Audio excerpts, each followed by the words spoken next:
Serjanning advokati Ayman Umarovaning kimligi noma'lum kishilarning tahdidiga uchirganligi ma'lum bo'ldi.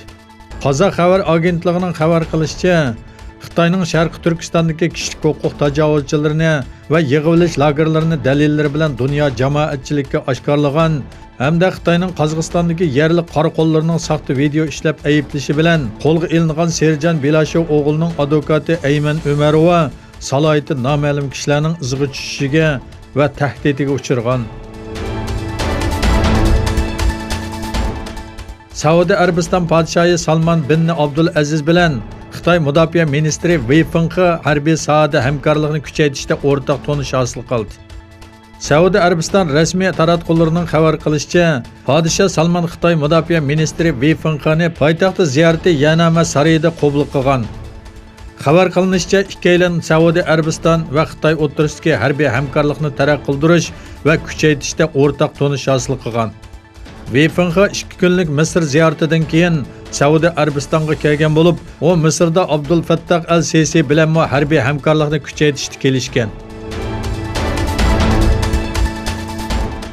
Donald Trump tunugungi imzosi orqali Isroiliyaning Golan egizligiga bo'lgan egilik huquqini rasmiy e'tirof qildi.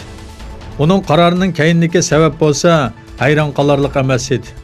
Rayonda Markaziy Amerikaga joylashgan Yahudi neft shirkatining balig'i o'ttirg'i chiqdi.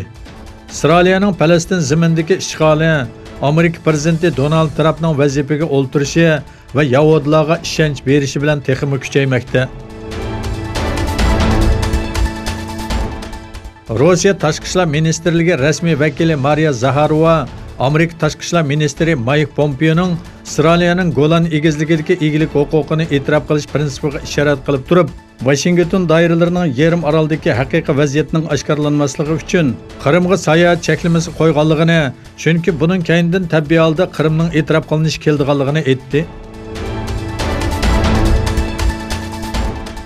Amerika Tashqi ishlar ministrligi Marokashda 25 dona aeroplanning 3 milliard 727 millionga sotilishini tasdiqladi.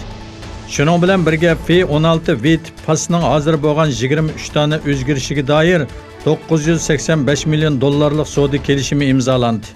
Marokash bilan bo'lgan bu savdoning Amerikaning davlat bexatarligi manfaatiga va NATO'dagi ittifoqdoshlariga qaratgan siyosatiga qoida olib keladiganligini, Marokashning Shimoliy Afrikadagi iqtisodiy taraqqiyot va siyosiy muqimligini saqlashda muhim bir davlat ekanligini ta'kidladi.